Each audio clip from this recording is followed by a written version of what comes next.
from Buckingham Palace. His Majesty the King has today initiated a formal process to remove the style, titles and honours of Prince Andrew. It happened in a moment no one at the palace saw coming.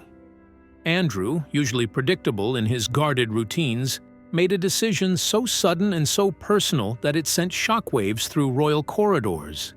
Those closest to him say the shift was months in the making, but its impact landed like a thunderclap, especially on Sarah Ferguson, who reportedly broke down the instant she heard. As insiders piece together the emotional fallout, one question rises above the rest. What pushed Andrew to this breaking point right now? Royal shockwaves.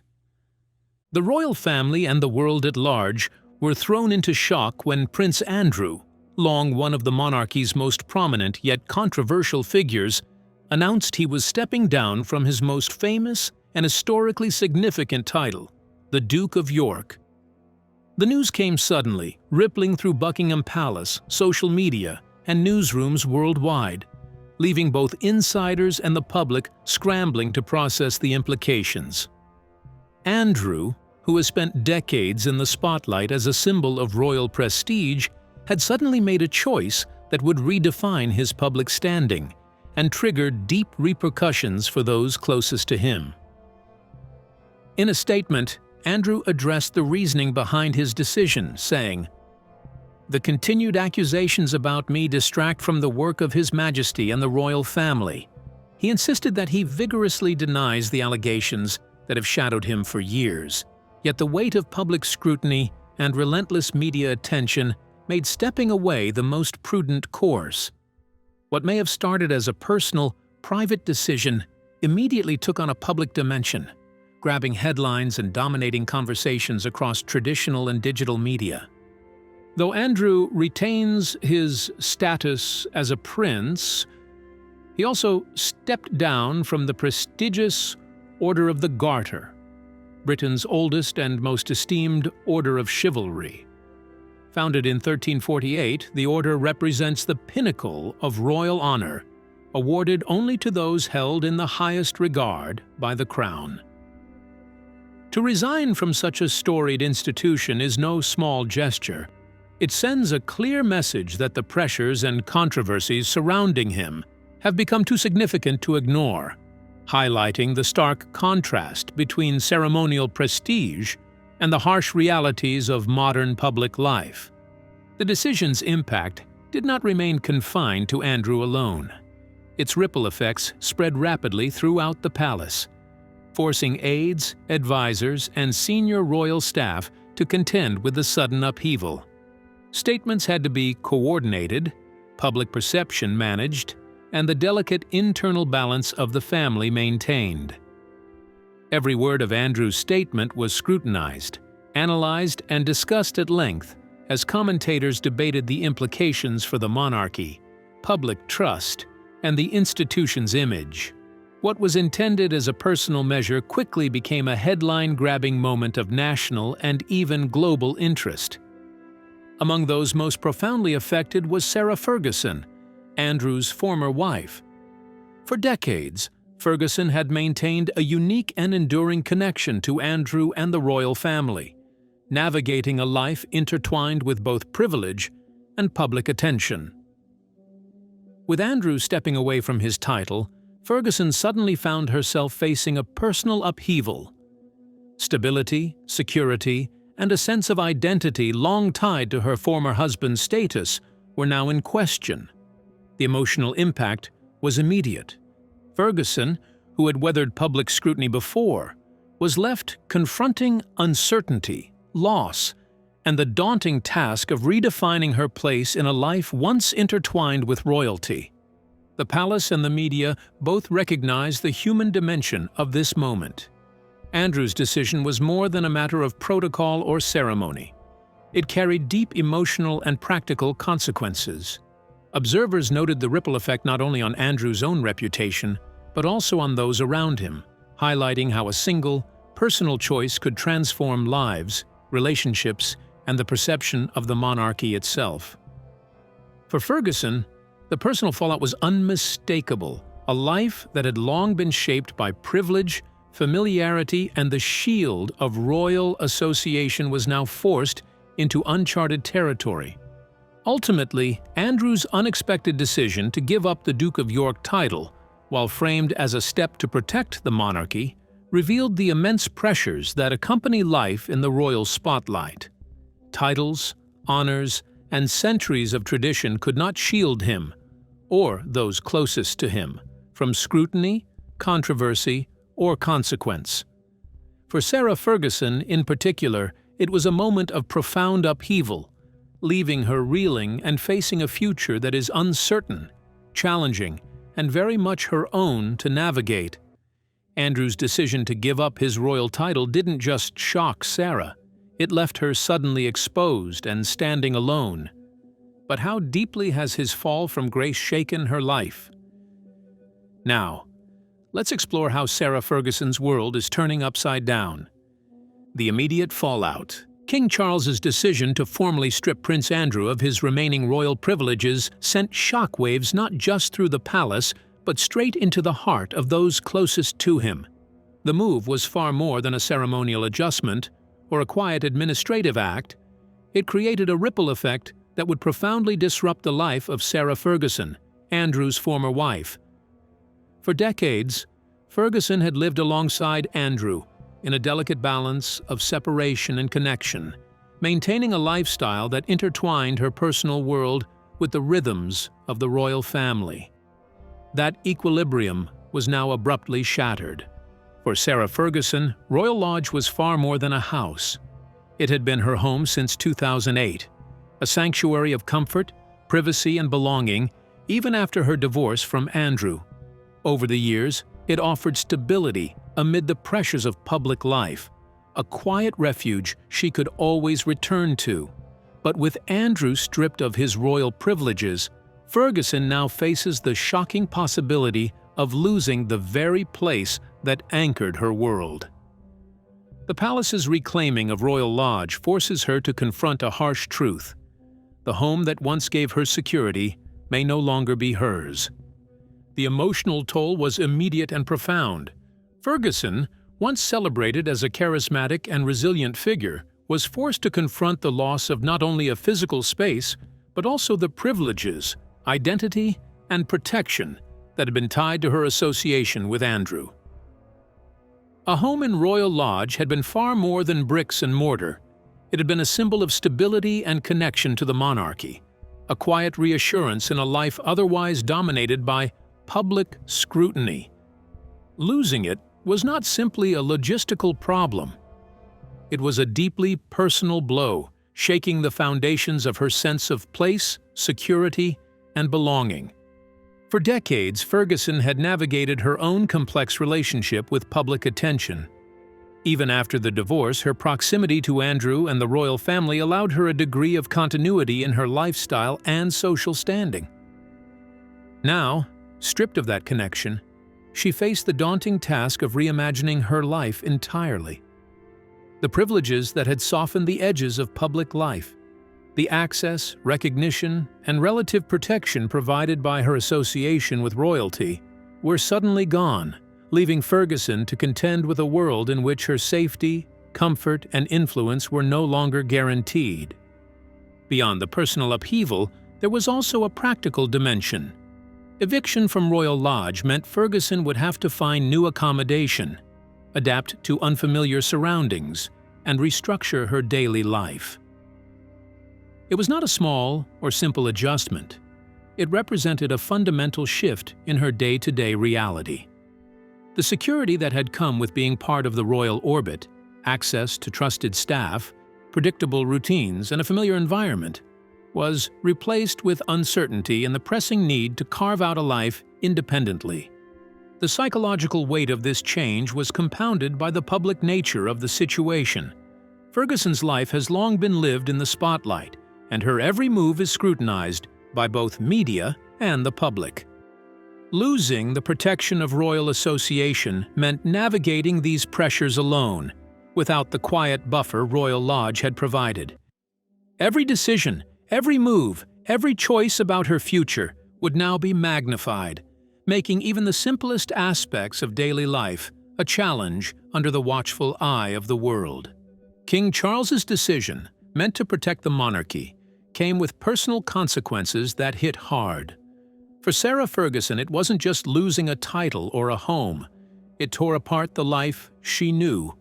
Suddenly she faced uncertainty, stripped of the comfort and protection royal privilege once offered.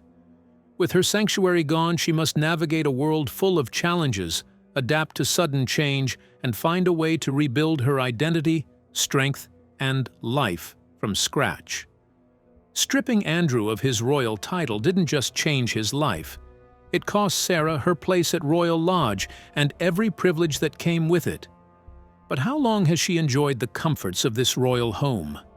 And what happens now that she may have to face life without it? Let's find out. End of an era.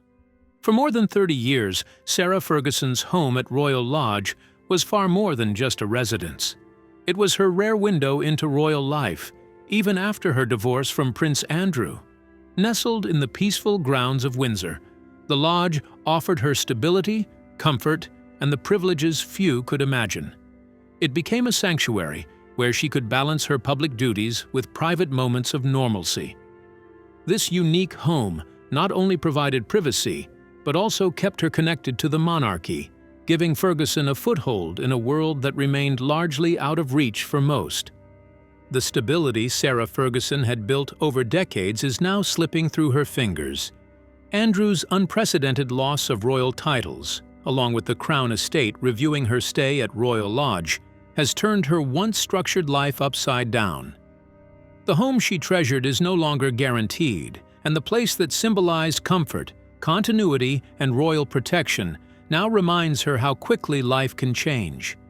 The very walls that saw years of family milestones, personal victories, and quiet moments now hint at a profound shift, both practical and deeply emotional, in Ferguson's world.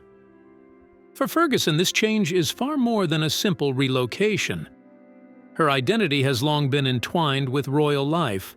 Her public persona, social standing, and sense of purpose have been shaped by her proximity to the monarchy. Losing access to Royal Lodge represents not merely a move from one house to another. It is a seismic disruption to the world she has known. Every corner of the residence, from its private wings to its sprawling gardens, carried meaning, memories, and a connection to the rhythms of royal life. To leave it behind is to confront the reality that a chapter of her life, carefully curated and sustained for decades, has come to an unexpected and jarring end. The impact extends beyond the physical space itself. Royal Lodge provided Ferguson with a layer of protection, routine, and familiarity that few could replicate elsewhere. It was a setting that allowed her to manage her public life and personal projects with confidence, providing a buffer from relentless media scrutiny. The loss of this sanctuary introduces uncertainty into every aspect of her daily existence, from where she will live to how she will navigate her public appearances and maintain the relationships and influence she has cultivated over decades. What once felt secure and predictable is now precarious and subject to the unpredictable currents of royal protocol and public perception. Emotionally, the upheaval is profound. Ferguson must reconcile the privileges and stability she has long enjoyed with the stark reality of change, facing the challenge of redefining herself outside the protective shadow of Royal Lodge. The house was not just a home. It was a symbol of her link to an institution that shaped her identity and provided both comfort and a sense of belonging. Its imminent loss forces her to grapple with questions about independence, reinvention, and survival in a world that has always observed her every move. This transition highlights the delicate balance Ferguson has navigated throughout her life, between public and private, past and present, privilege and accountability. The upcoming relocation is not simply a logistical challenge. It is a profound personal transformation. Leaving Royal Lodge signals the end of an era, the closing of a chapter that has defined her for over 30 years, and the beginning of a new uncertain journey that will demand resilience, reinvention, and courage. Within the silent halls of Royal Lodge, once alive with royal echoes, Sarah Ferguson confronts a harsh reality. Comfort, status, and security can vanish in a heartbeat. The home that once symbolized prestige now reminds her of uncertainty. With the past behind her, she must rebuild, adapt, and redefine her life entirely on her own terms. Losing Royal Lodge means losing the stability that came with it, but that's not the only reason Andrew's downfall has hit Sarah so hard. So, what else makes his decision so devastating for her? Now, let's dive into how Sarah Ferguson's world began to crumble after Andrew's royal collapse. Stripped of support. For Sarah Ferguson, the crisis sweeping through her life reaches far beyond the sudden loss of royal protection or the looming eviction from Royal Lodge. Those shocks alone would rattle anyone, but for Ferguson, they collide with problems she has been battling for decades. Long before this royal turmoil began, she had been fighting her own private storms: financial instability, unpredictable career ventures, and public scrutiny that never seemed to fade. Now, with Prince Andrew stripped of his remaining privileges and her future within the royal orbit collapsing, all of those long-standing challenges have returned with even greater force. For years, Ferguson tried to rebuild herself through various projects. She wrote children's books, launched lifestyle brands, partnered on wellness ventures, and even attempted a fresh start in American television. Some efforts shined briefly, others disappeared quietly, and none created the long-term stability she desperately needed. Her charisma opened doors, but financial missteps and inconsistent management always seemed to push them closed again.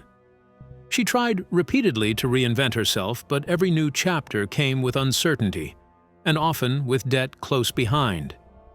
Still, despite these struggles, living at Royal Lodge gave her a sense of stability.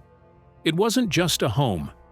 It was a symbol of belonging, a place that allowed her to maintain a thread of connection to the royal world even after her divorce. It offered privacy, comfort, and a sense of dignity that shielded her from the harsh judgments of the outside world. But now, with that sanctuary slipping away, the financial pressures she once managed to hold at arm's length are closing in once more. Without the soft cushion of royal privilege, Ferguson must confront what may be the most difficult phase of her life. The support she once relied on, the familiar environment she trusted, and the royal association that helped sustain her professional identity. All of it is either gone or at risk of disappearing. She now faces the challenge of maintaining her lifestyle, her independence, and her public reputation without the safety net that has quietly protected her for decades. What makes this moment especially heavy is that Ferguson has always been defined in the public eye by her resilience. She has endured scandals that might have destroyed others. She has weathered the roller coasters of public love and tabloid hostility. She survived a very public divorce, financial disasters, and the constant pressure of being compared to other members of the royal family. Time and time again, she fought her way back into relevance, using charm, humor, and sheer determination. But this time, the situation feels heavier, deeper, and far more personal. Losing her royal residence means losing not only her home, but also the last symbol of her long, complicated bond with the monarchy. Losing the privileges attached to Andrew means losing the final thread linking her to the institution that shaped her adult life. And losing that structure means stepping into a world where her future must be built entirely on her own terms, without a title, without royal protection, and without the quiet advantages she once enjoyed. The emotional toll of this shift is immense. Outwardly, Ferguson projects optimism and strength, but behind the scenes there is fear, uncertainty, and the daunting realization that reinvention at her age, after so many attempts, may be more challenging than ever before. She must now determine whether she can create a new identity that stands independently from her royal past, or whether the weight of this moment will overshadow her efforts. Sarah Ferguson is entering uncharted territory. The world is watching to see not just where she goes next, but whether she can once again rise from the chaos, rebuild her life, and reclaim her narrative. This time without the royal umbrella she once thought would always be there. With her only link to royalty gone, Sarah must now face life's challenges on her own, without any royal support. But can Sarah Ferguson rise again without titles, privileges, or the protection of a palace? Let's explore the details. The ultimate test. What lies ahead for Sarah Ferguson is uncertain, but her story is far from over. Even as the safety and familiarity of royal life slip away, she is not stepping into the future empty-handed. Reports indicate that she's already exploring her next steps, preparing for a very different chapter of life, one shaped not by palace privilege, but by personal choice and sheer determination. One of the most likely moves, according to royal insiders, is her transition into private accommodation. For the first time in decades, she may be settling into a home that has no royal ties, no historic corridors, and no ceremonial expectations. It will be a quieter space, perhaps smaller, perhaps farther from the spotlight, but it will be hers. And with that step comes both freedom and fear. Freedom to finally shape her life without royal expectations, and fear of losing the status and identity she has known for so long. To support herself, Ferguson is expected to lean heavily on the opportunities she knows well. Book deals, public speaking, and media appearances have always offered her a way forward, even in her darkest moments.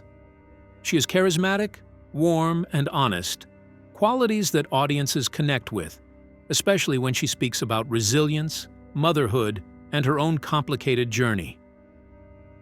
Those strengths will be essential now, as she rebuilds both her income and her public image. In fact, Ferguson has a long history of rising again after storms that would have ended most public lives. She survived intense scrutiny during her marriage to Prince Andrew. She endured harsh tabloid attacks after their divorce. She faced financial ruin more than once, yet somehow found her way back with determination and a smile. She has reinvented herself as an author, a motivational speaker, a charity advocate, and a television personality. Each time the world counted her out, she surprised everyone by getting back up. But this time, the challenge feels heavier. Unlike the scandals of the past, which were often temporary setbacks, this moment represents a permanent shift. She can no longer rely on royal proximity, royal property, or royal privilege to help her steady her life. She must build a new identity that stands entirely on its own, separate from Prince Andrew, and separate from the monarchy that once defined her. And she is doing all of this at a stage of life when most people hope for rest, routine, and comfort. Reinvention is hard in your 20s. Reinvention in your 60s is a different kind of mountain. It requires courage, discipline, and a refusal to look backward at what used to be. It demands that she not only adjust to a new lifestyle, but also rewrite the story she tells the world about who she is now. Thankfully, Ferguson is not alone. Through every crisis, two figures have stood by her unwaveringly: her daughters, Princess Beatrice and Princess Eugenie. Their support has been described as strong, emotional, and constant. They have offered guidance, encouragement, and even housing solutions, ensuring their mother will not face this transition without love or protection. Their bond, one of the closest in the royal family, will be essential as Ferguson navigates the unknown. Even so, the road ahead is unpredictable. She must face the reality that the identity she carried for most of her adult life, a duchess connected to one of the world's most famous families, is fading into memory. What replaces it is still unwritten. Yet if Sarah Ferguson's past reveals anything, it is this: she is a survivor. She has stumbled, fallen, been mocked, and been dismissed. But she has also risen again and again, fueled by resilience and hope. Now she stands before the greatest test of all, proving she can create a life, a name, and a future entirely her own. And the world is watching to see whether this next chapter becomes her greatest reinvention yet. Sarah's only major support now comes from her daughters, but how much can they help her during this challenging time? And could they give her the comfort she so desperately needs? Now, let's uncover how Sarah Ferguson may rebuild her life. A new kingdom, far from the crown. As uncertainty settles over Sarah Ferguson's future, one possible path is beginning to take shape, one that leads far from Windsor, far from the royal estates, and far from the relentless British spotlight.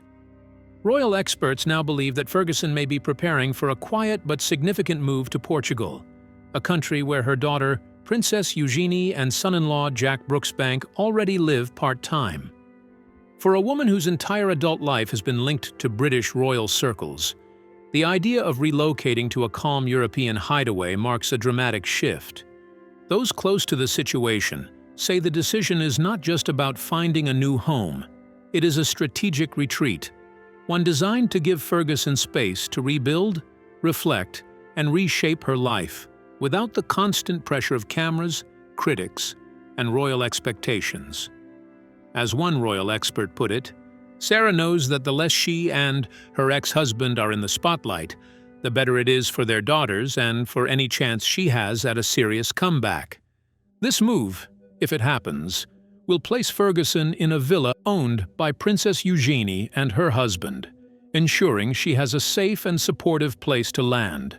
It won't have the grandeur of Royal Lodge, and it won't come with staff, guards, or centuries of royal history echoing through its halls. Instead, it will be a private space, modest, quiet, and far removed from everything she once knew. But for Ferguson, it might offer something she desperately needs: a breath of fresh air and a chance to start again without the weight of royal scandals dragging behind her. Meanwhile, Prince Andrew is expected to remain at Sandringham, living a far more isolated life than before. With his titles gone, his public role erased, and his movements closely watched, he now faces a lonely existence on the edges of royal life. The physical distance between him and Ferguson symbolizes something deeper, a split not of affection, but of circumstances. They have long stood side by side despite their divorce, leaning on each other through financial crises, scandals, and public storms. But now, the pressures surrounding Andrew have grown so intense that staying close may no longer be possible or wise. For Ferguson, the move to Portugal is not just a change of scenery, it is a lesson in survival. Royal commentators consistently praise her for her generosity, warmth, and kind nature. She is someone who has always looked after others, her daughters, her charities, even Andrew. But this new chapter demands something entirely different. It requires her to look after herself, perhaps for the first time in decades. Without the security of a royal home, without the symbolic protection that comes from being connected to a prince, and without the familiar comfort she has relied on for years, Ferguson must learn a new way of living. This is no small task. The world has spent decades defining her by her royal title, her marriage, and her connection to Andrew. She has been the Duchess of York, Prince Andrew's ex-wife, and mother of Princesses Beatrice and Eugenie. Now she faces the challenge of creating an identity that stands alone, unshaped by palace walls or royal associations. In Portugal, she may find the space she needs to think clearly, rebuild slowly, and rediscover the parts of herself that existed long before the monarchy came into her life. The quiet lifestyle may help her focus on her creative work, deepen her bond with her daughters, and rebuild her confidence away from harsh public scrutiny.